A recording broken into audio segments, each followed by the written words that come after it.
Esprit de Dieu, déchire les cieux.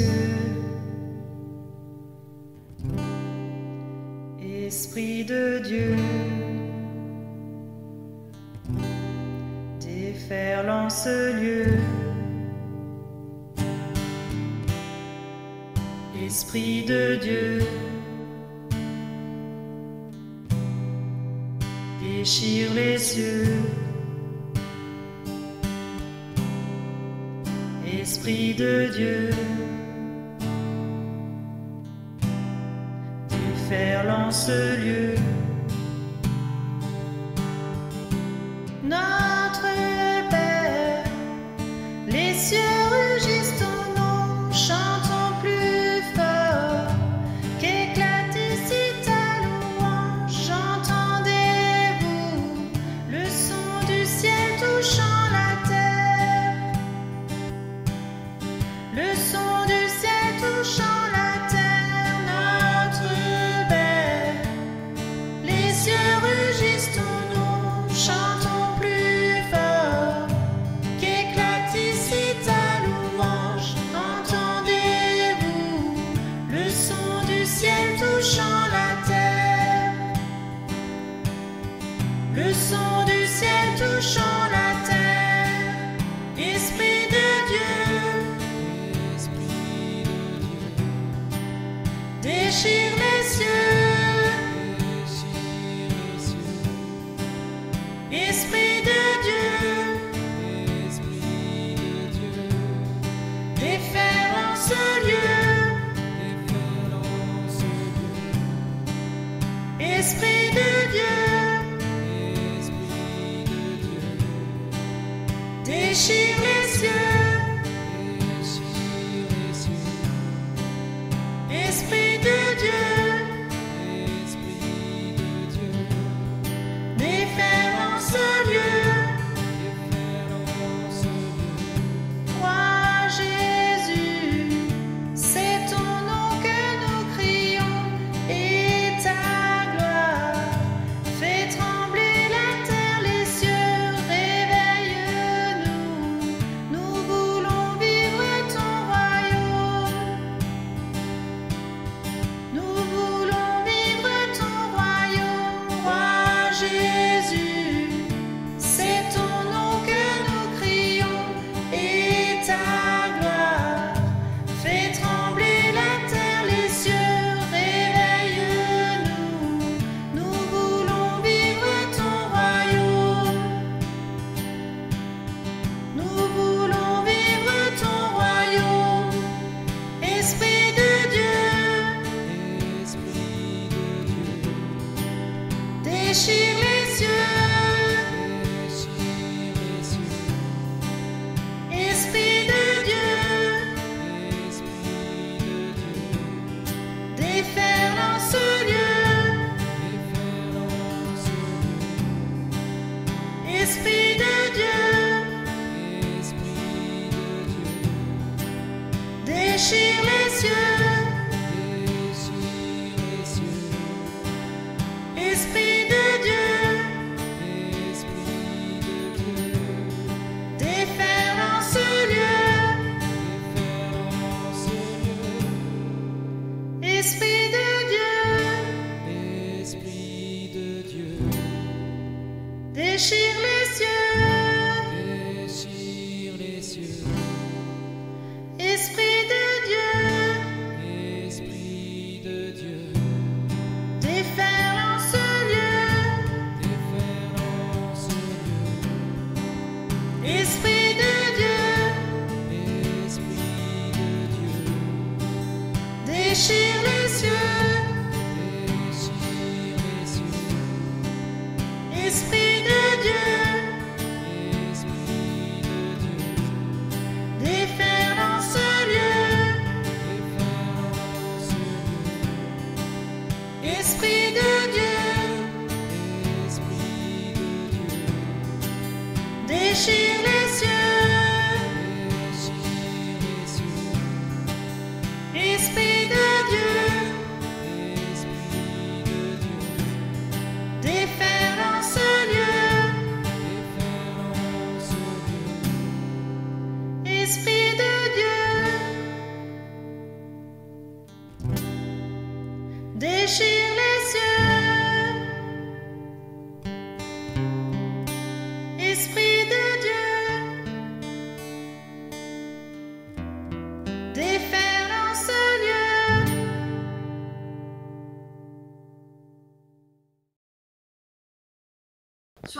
bienvenue pour ce nouveau culte vidéo. Dans l'Évangile, les apôtres disent à Jésus, « Seigneur, augmente en nous la foi. » Le Seigneur leur répond, « Si vous aviez de la foi gros comme une graine de moutarde, vous pourriez dire à cet arbre, à ce mûrier, « Déracine-toi et va te planter dans la mer. » Et il vous obéirait. Mais qu'est-ce donc que cette graine de moutarde? L'Évangile de Matthieu dit d'elle qu'elle est la plus petite de toutes les semences. Mais une fois qu'elle a été mise en terre, elle produit la plus grande de toutes les plantes potagères. Il dit même qu'elle produit un arbre véritable, dans les branches duquel les oiseaux du ciel font leur nid. Et qu'est-ce donc que la foi? Dans sa lettre aux chrétiens de Rome, l'apôtre Paul dit d'elle qu'elle naît d'une parole entendue. Et une parole, c'est quelque chose de fragile. C'est quelque chose d'éphémère. Mais lorsqu'il s'agit d'une parole d'amour et d'espérance, celle-ci peut bouleverser le cours d'une vie. Cette parole-là peut nous apprendre à déplier nos branches pour accueillir les oiseaux du ciel. Et si là, tout de suite, notre foi n'est pas plus grande qu'une toute petite graine de moutarde? Peut-être n'osons-nous même pas la regarder, de peur d'en avoir honte. Mais grâce à la parole qui nous réunit et que nous allons entendre, nous avons l'assurance qu'une toute petite graine de confiance en Dieu peut déraciner les arbres, les montagnes, toutes nos barrières, et déployer nos branches pour y abriter tous les oiseaux du ciel. Nous prions. Père, regarde notre foi et vois comme elle est petite et fragile, minuscule comme une toute petite graine. Par ta parole, prends cette graine et plante-la dans ton jardin, pour qu'elle donne naissance au plus grand de tous les arbres.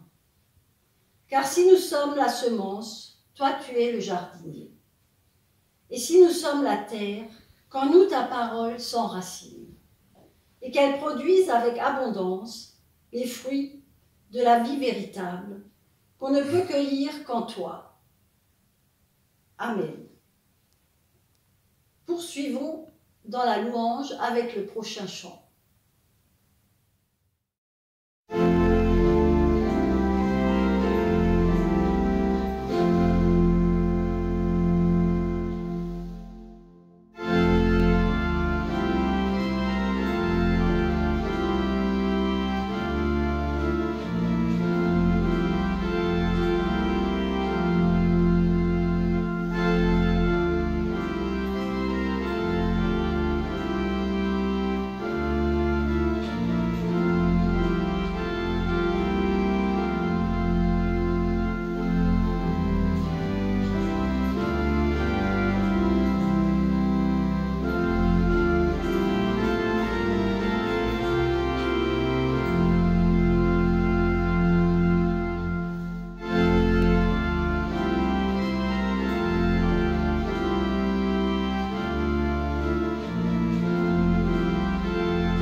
Pour toujours, Seigneur, ta parole se tient dans le ciel.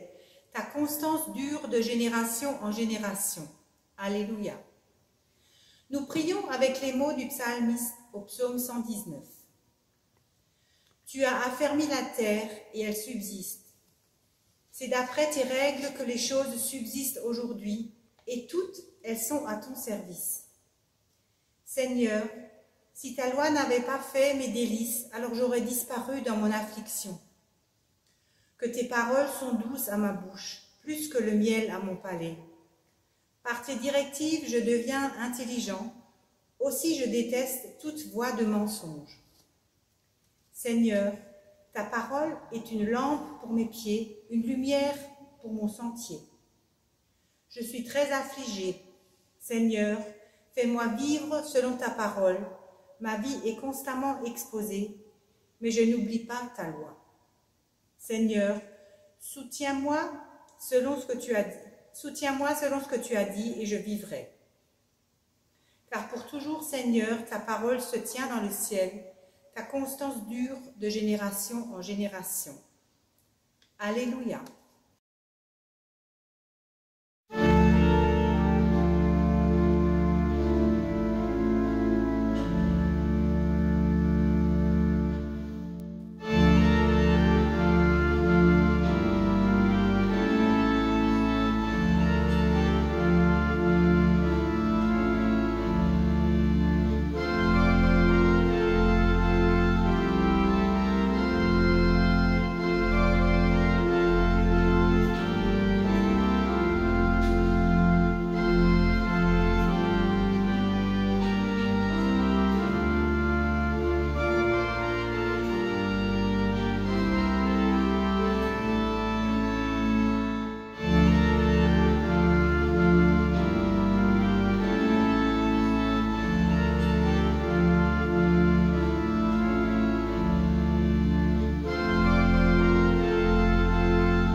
Dans l'évangile de Matthieu, Jésus raconte cette parabole. Voici à quoi ressemble le royaume des cieux. Un homme avait semé de la bonne semence dans son champ. Une nuit, pendant que tout le monde dormait, un ennemi de cet homme vint semer de la mauvaise herbe parmi le blé et s'en alla. Lorsque les plantes poussèrent et que les épis se formèrent, la mauvaise herbe apparut aussi. Les serviteurs du propriétaire vinrent lui dire « Maître, tu avais semé de la bonne semence dans ton champ. D'où vient donc cette mauvaise herbe ?» Il leur répondit « C'est un ennemi qui a fait cela. » Les serviteurs lui demandèrent alors « Veux-tu que nous allions enlever la mauvaise herbe ?» « Non, répondit-il. Car en l'enlevant, vous risqueriez d'arracher aussi le blé. Laissez-les pousser ensemble jusqu'à la moisson, et à ce moment-là, je dirai au moissonneur, enlevez d'abord la mauvaise herbe, et liez-la en botte pour la brûler, puis vous rentrerez le blé dans mon grenier. Nous prions. Seigneur, c'est bien vrai, en nous, le bon grain et l'ivraie se côtoient. le bon grain de ta parole est l'ivraie de nos entêtements et de nos plaintes. Le bon grain de ta générosité est l'ivraie de notre cupidité et de notre égoïsme. Le bon grain de ton courage est l'ivraie de nos peurs et de notre lâcheté. Le bon grain de ta plénitude est l'ivraie de notre sécheresse et de notre petitesse. Le bon grain de ta bonté est l'ivraie de nos rancœurs et de notre méchanceté. C'est pourquoi, Seigneur, nous te prions, pardonne et guéris-nous. Ne laisse pas notre ivraie étouffer le blé de ton évangile. Accorde-nous d'accueillir la bonne semence de ta parole et de la cultiver et de la laisser croître en nous les fruits de ton amour. Amen. Dans sa lettre, l'apôtre Jean déclare ceci. Si notre cœur nous condamne, Dieu est plus grand que notre cœur, et il connaît toutes choses. Dieu est plus grand que notre cœur. Il connaît nos faiblesses et nos tentations. Il ressent nos peurs et nos hésitations. Il pleure nos blessures et nos souffrances. Jésus le Christ est plus grand que notre cœur. Il a surmonté toutes les épreuves. Il a combattu la crainte et vaincu la peur. Il a guéri les blessures et les tourments. L'Esprit Saint est plus grand que notre cœur. Il nous fortifie dans les difficultés. Il délivre notre âme de la peur. Il affermit les pas de notre foi. Dieu, le Père, le Fils et le Saint-Esprit est plus grand que notre cœur. Il nous relève, il nous guérit, il nous pardonne. Amen.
du jour est tirée du livre du prophète Ésaïe au chapitre 55.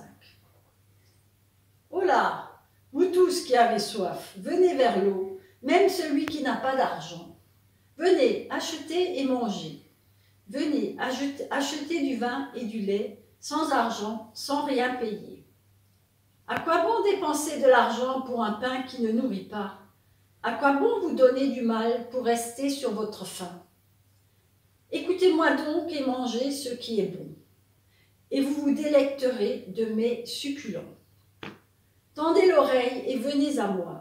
Écoutez et vous vivrez. Tournez-vous vers le Seigneur, maintenant qu'il se laisse trouver. Faites appel à lui, maintenant qu'il est près de vous.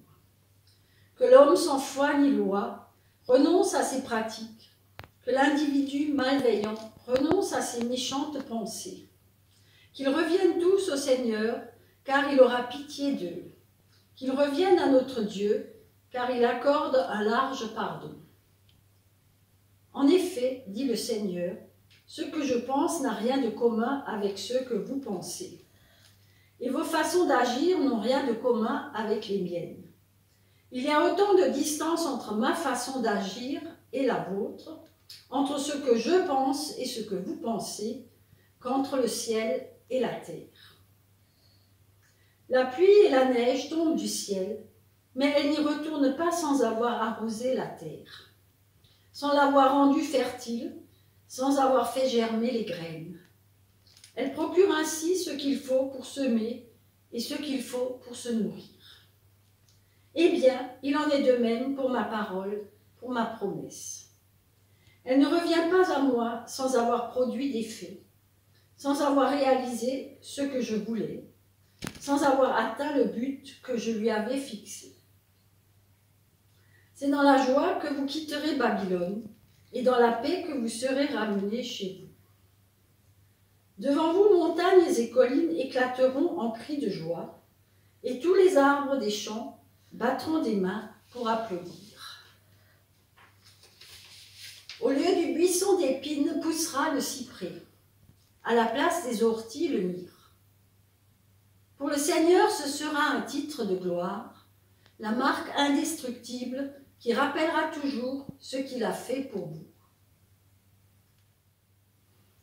La seconde lecture pour aujourd'hui est une parabole très connue, racontée et expliquée par Jésus dans l'évangile de Luc.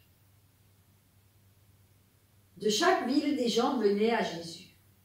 Comme une grande foule s'assemblait, il dit cette parabole. Un homme s'en alla dans son champ pour semer du grain. Tandis qu'il lançait la semence, une partie des grains tomba le long du chemin. On marcha dessus et les oiseaux les mangèrent. Une autre partie tomba sur un sol pierreux. Dès que les plantes poussèrent, elles se desséchèrent parce qu'elles manquaient d'humidité.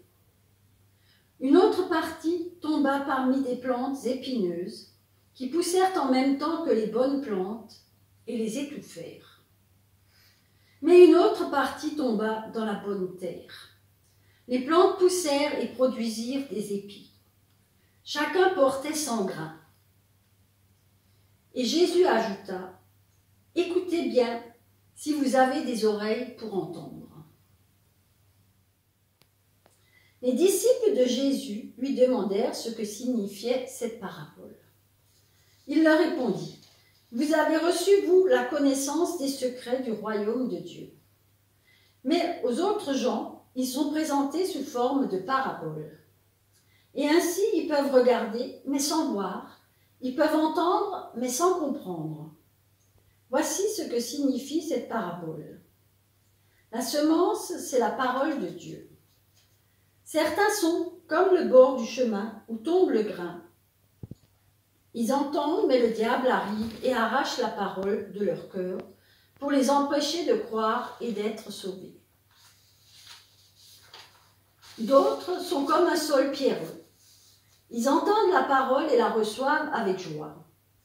Mais ils ne la laissent pas s'enraciner. Ils ne croient qu'un instant et ils abandonnent la foi au moment où survient l'épreuve. La semence qui tombe parmi les plantes épineuses représente ceux qui entendent, Mais il se laisse étouffer en chemin par les préoccupations, la richesse et les plaisirs de la vie. Et il ne donne pas de fruits mûrs. La semence qui tombe dans la bonne terre représente ceux qui écoutent la parole et la gardent dans un cœur bon et bien disposé, qui demeurent fidèles et portent ainsi des fruits.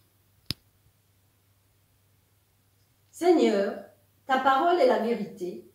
Enseigne-nous à marcher selon ta vérité. Amen.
Voici la question du jour. Quelle est la chose la plus dure du monde? Réussir sa vie. Être heureux? Ouais. Marquer l'histoire du monde de notre empreinte. Ouais. Cri was here. Je suis bilingue. C'est vrai que tout ça, c'est pas simple. Mais je crois en fait que je me suis un peu mal exprimé, en tout cas mal formulé la question. je voulais pas vous demander ce qui vous semblait le plus difficile à réaliser ou à atteindre, mais ce qui, de manière palpable, quasiment physiquement, est la chose la plus dure dans le sens de solide. Ah, à ma gauche, j'entends le fer. Oui, bah oui, le fer, c'est effectivement solide. On dit bien une volonté de faire pour souligner l'extrême détermination de quelqu'un qui ne lâche jamais rien, quelqu'un qui va toujours au bout contre vents et marées. Mais c'est pas ça. Démonstration. Quick.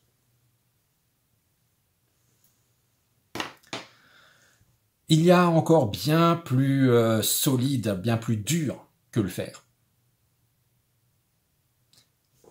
À ma droite, j'entends l'acier. L'acier qui est en fait un amalgame, ou plutôt un alliage de fer et de carbone, et qui effectivement est encore plus résistant que le fer. Oui. D'ailleurs, on parle de morale d'acier pour souligner l'extrême enthousiasme ou l'extrême optimisme de quelqu'un qui est dans une bonne période de sa vie, ou alors de quelqu'un qui positive malgré les plus grosses difficultés. Ce gars ou cette femme a un moral d'acier incroyable. Mais ce n'est pas ça non plus. Démonstration. Une poutre en acier véritable 100%. C'est un peu plus dur que le fer. Mais finalement, c'est pas ça. Pile au milieu, j'entends le diamant. Alors le diamant, d'après Marilyn Monroe, c'est le meilleur ami de la femme. Alors qu'en même temps, le meilleur ami de l'homme, c'est Rantanplan. Bon, a priori, on a toujours ce qu'on mérite. Alors, mon meilleur ami, c'est Idéfix, pas Rantanplan.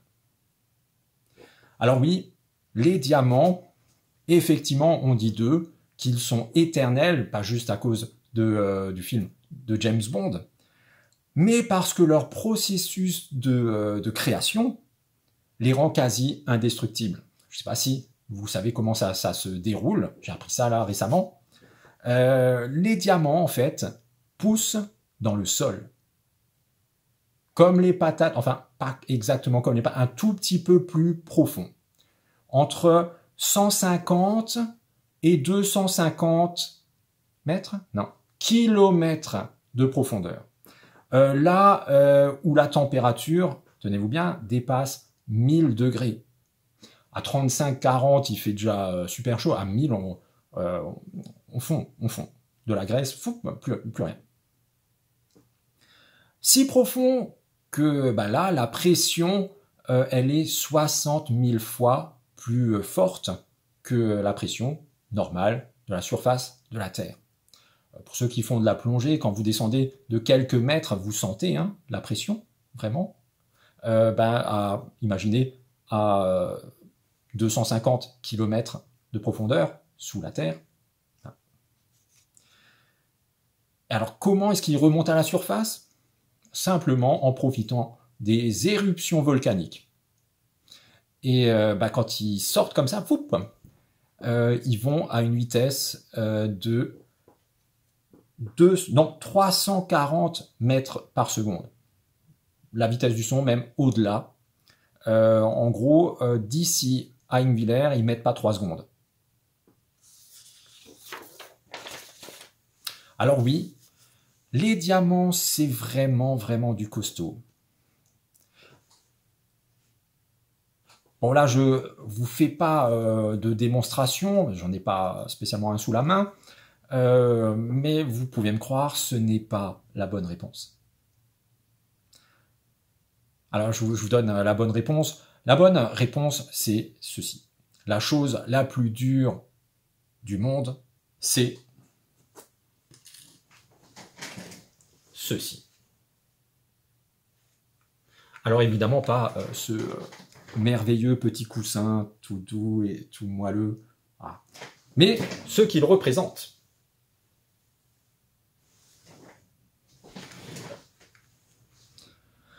Oui, la chose la plus dure du monde, c'est notre cœur.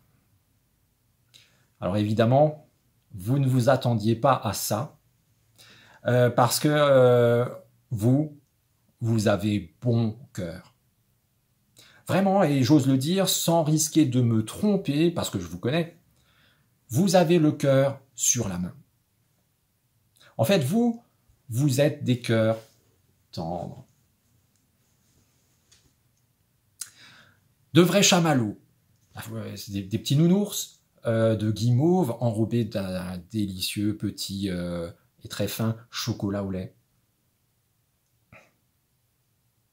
Vous, oui, moi aussi, nous fondons littéralement devant les photos ou les vidéos des petits chatons qui font les foufous sur Internet. Hashtag trop cute.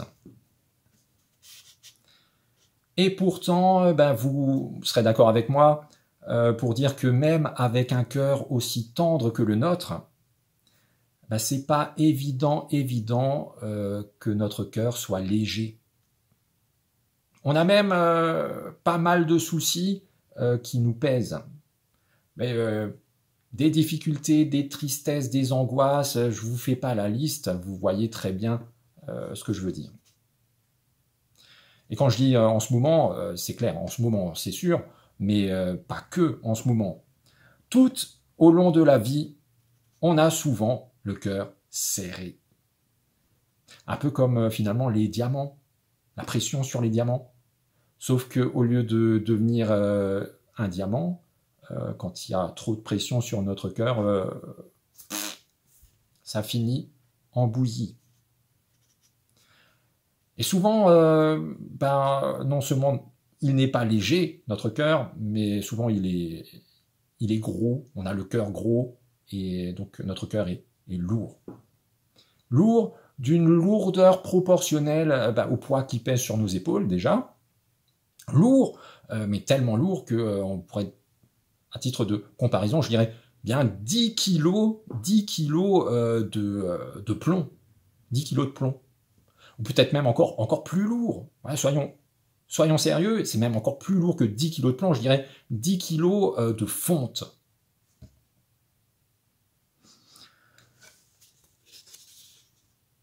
C'est comme ça, parce que le cœur, c'est pas juste cet organe très charnel qui pompe le sang à travers notre corps, et c'est pas non plus cet organe très intellectuel, la boîte à sentiments mielleux.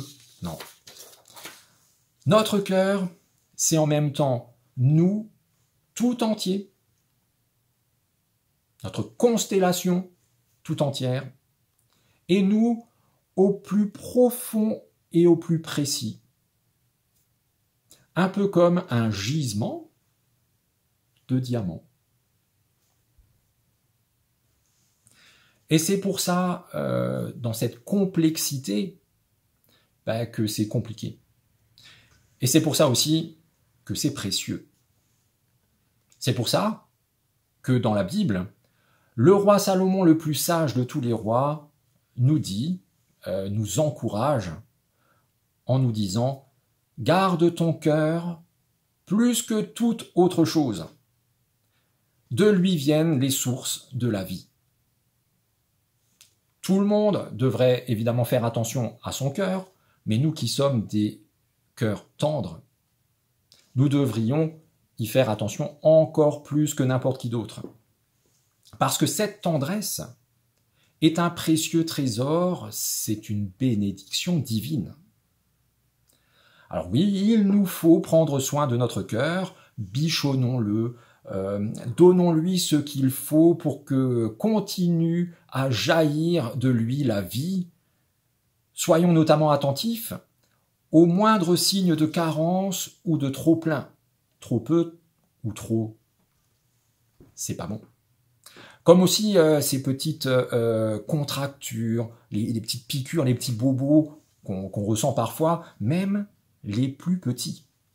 Parce que même si on est bien conscient, clairement depuis la semaine dernière, c'est une évidence, qu'on n'est pas des super-héros, ben on essaye quand même d'ignorer ces petites douleurs, ces petites blessures psychologiques ou morales que la vie et que les autres, parfois nous-mêmes, nous infligent. On se dit, bah, allez, c'est rien, ah, c'est que des broutilles. Il y a bien pire ailleurs. Et puis, franchement, je suis quand même plus fort que ça quand même. Oh. Et on fait comme si de rien n'était, alors que c'est pas rien du tout. Quand on est touché droit au cœur, bah ça fait mal, toujours. Et les blessures du cœur, même les plus petites, elles sont douloureuses et tenaces. Elles ne s'effacent pas comme ça, comme par magie. Au contraire, chaque petite atteinte endurcit un peu plus notre cœur. Chaque petit coup reçu lui ôte un peu de sa douceur, de sa souplesse, de son moelleux, de sa capacité à s'attendrir, à pardonner aussi, à aimer et à être aimé. Et c'est justement parce que ça fait mal qu'on cache tout ça sous des apparences trompeuses, quelles qu'elles soient. Ah, il y en a qui sont plutôt dans la démonstration d'assurance, parfois c'est même la limite de l'arrogance.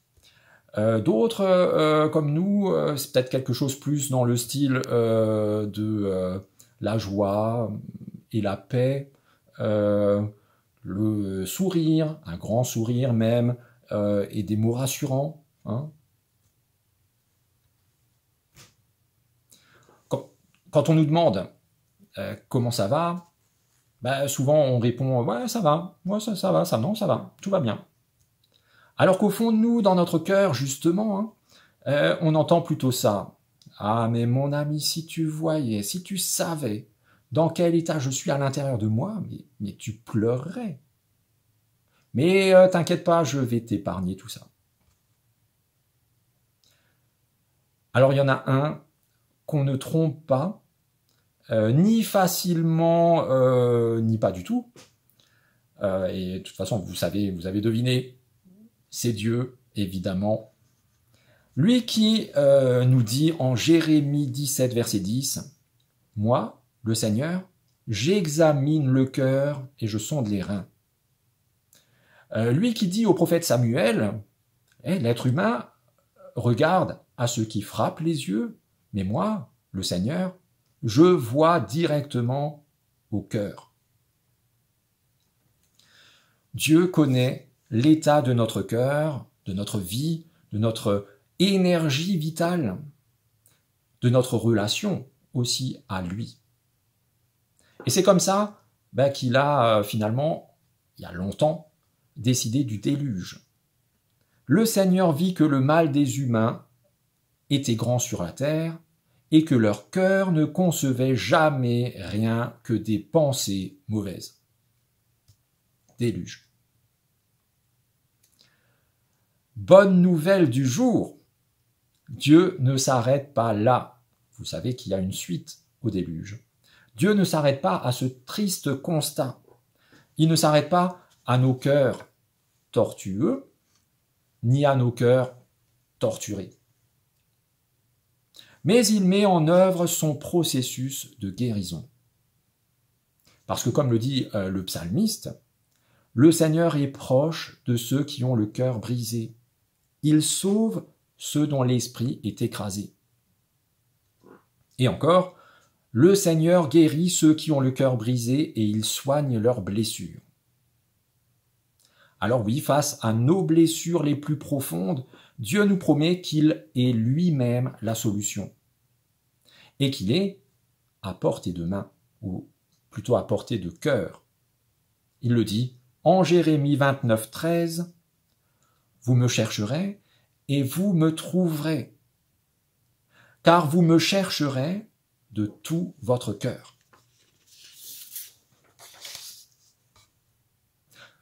Là, vous me direz peut-être, ok, il veut nous guérir, mais c'est pas simple. Comment il va s'y prendre? Alors voilà tout simplement son plan. Ézéchiel chapitre 36, Dieu dit ceci: « Je vous donnerai un cœur nouveau et je mettrai en vous un souffle nouveau. J'ôterai de votre chair le cœur de pierre que vous avez maintenant et qui est dur et friable, et je vous donnerai un cœur de chair, c'est-à-dire un cœur vivant. » En Jérémie chapitre 31, il dit ceci: « Voici l'alliance que je conclurai avec vous. Je mettrai ma loi au-dedans de vous. Je l'écrirai directement sur votre cœur. » Et elle est là. Je t'aime. Et pour nous, cette loi, Jésus l'a résumée: aime Dieu par-dessus tout et ton prochain comme toi-même, parce que Dieu t'aime.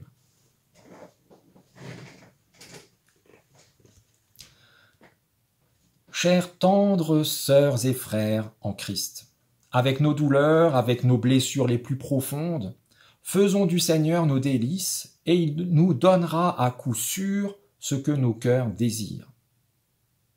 Chers tendres sœurs et frères en Christ, dans notre peine et nos angoisses, faisons de Dieu notre trésor, car là où est ton trésor, là aussi sera ton cœur. Chers tendres sœurs et frères en Christ, mettons notre espérance dans le Seigneur, et il nous rendra forts, et nos cœurs seront courageux. Chers tendres sœurs et frères en Christ, laissons Dieu prendre soin de notre cœur, le consoler, le soigner, le guérir, le purifier. Car heureux ceux qui ont le cœur pur et tendre et aimant, car ils verront Dieu. Amen.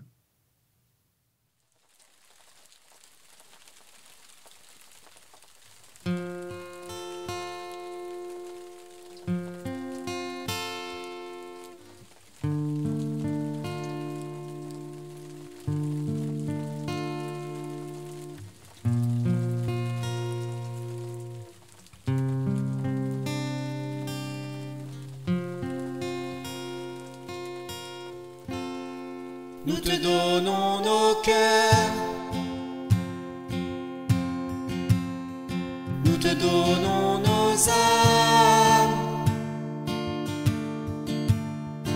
Oh, viens par ton esprit, raviver notre amour.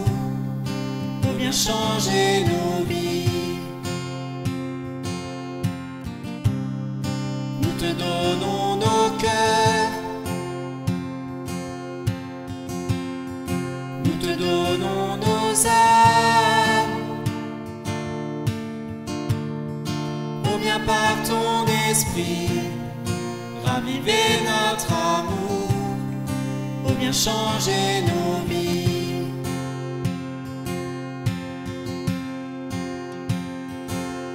Ô Seigneur, enseigne-nous à te louer et t'adorer en esprit et en vérité.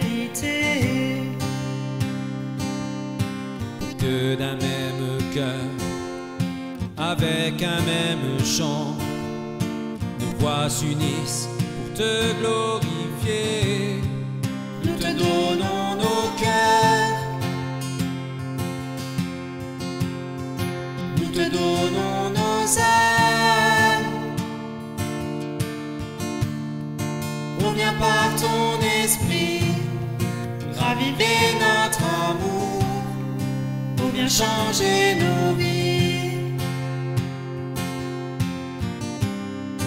Nous te donnons nos cœurs, nous te donnons nos âmes. Oh, viens par ton esprit, raviver notre amour. Oh, viens changer nos vies.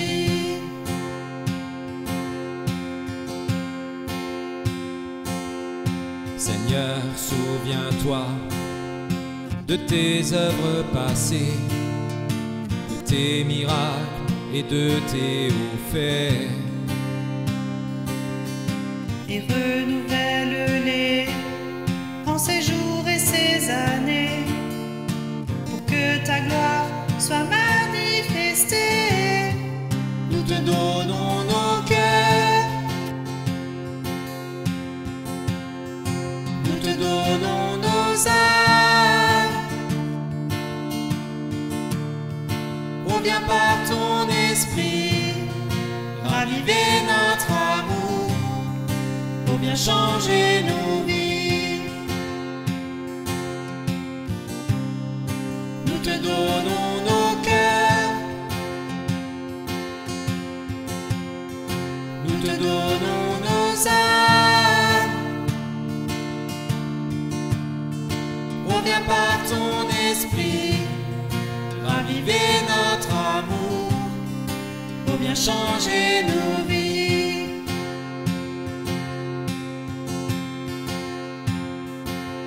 Nous avons besoin de toi, de la force de ton bras, pour nous guider et nous rassurer.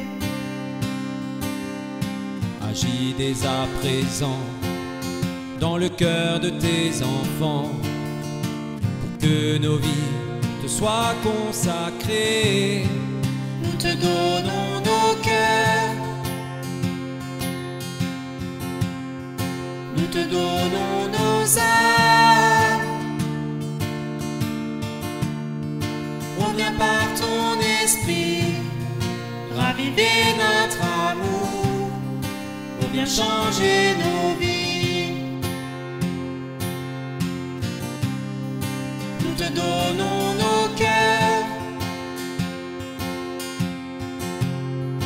nous te donnons nos âmes. Oh, viens par ton esprit, raviver notre amour, oh, viens changer nos vies. Nous te donnons nos cœurs, nous te donnons nos âmes. Oh, viens par ton esprit, raviver notre amour, oh, viens changer nos vies.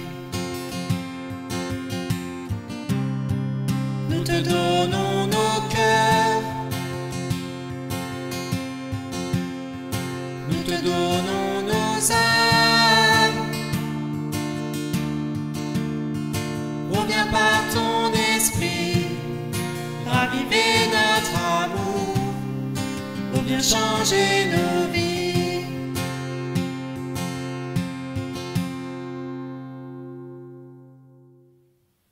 Nous prions les uns avec et pour les autres.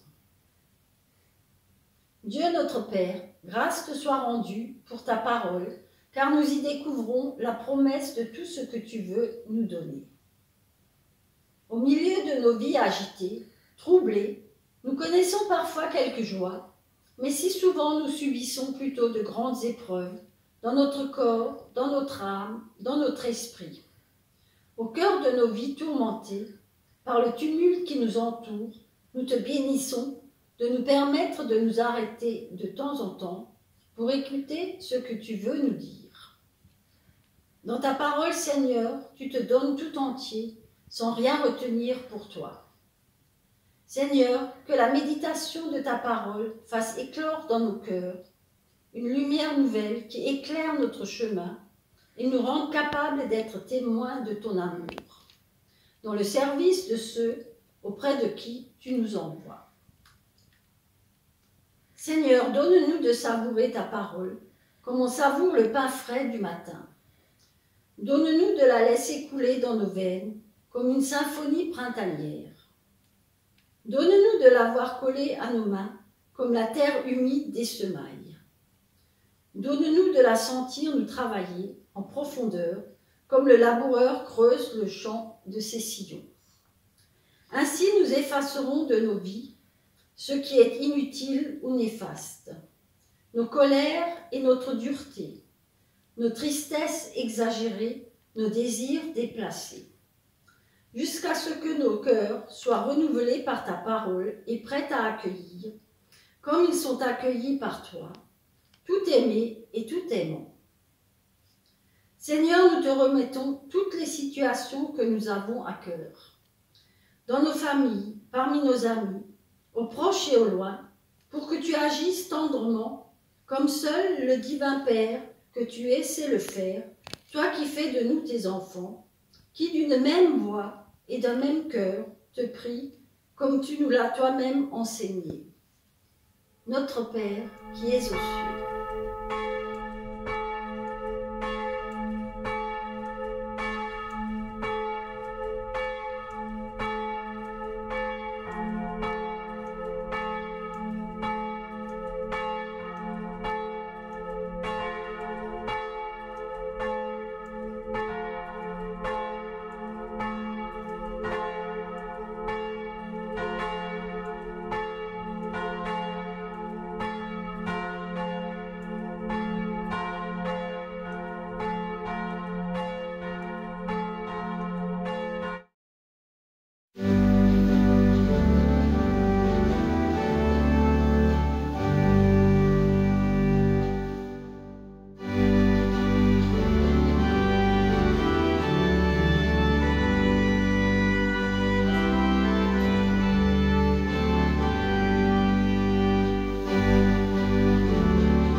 Et voilà que ce culte touche déjà à sa fin.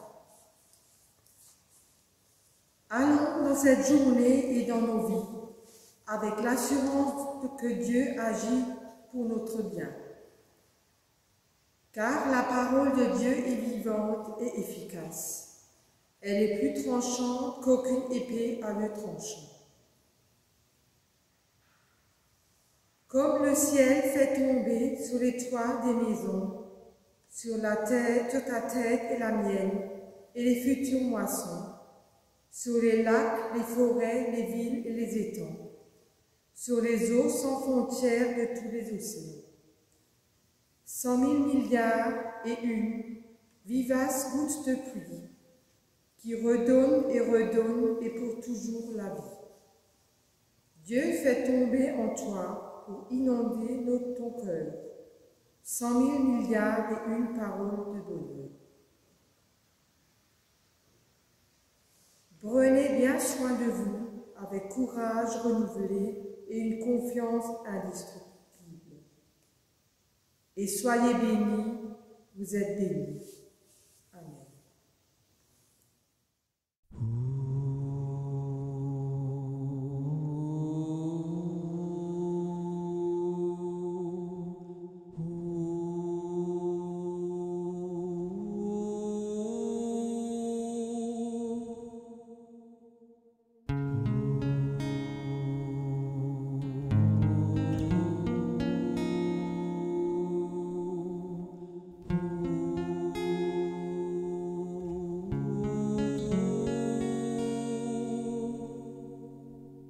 Voici la voix de mon roi, c'est à lui qu'il m'appelle, je cours avec joie vers toi, sa parole est ma joie, plus douce que le miel, c'est ma raison, oui c'est mon choix. Il est la vie, il est la voix. Chantez-le sur les toits. Voici la voix de mon roi. C'est à lui qu'il m'appelle, je cours avec joie vers toi. Sa parole est ma joie, plus douce que le miel, c'est ma raison, oui c'est mon choix.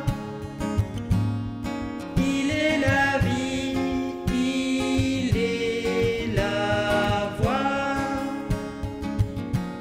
Chantez-le sur les toits.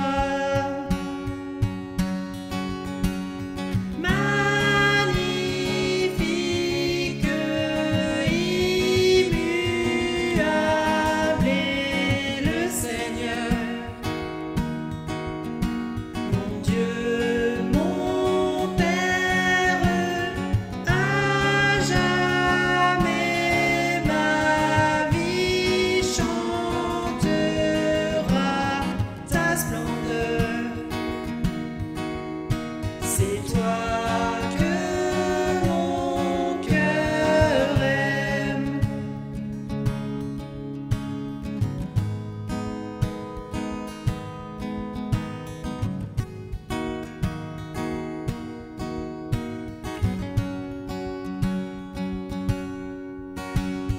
Mon roi, venu pour servir, de la crèche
c'est toi.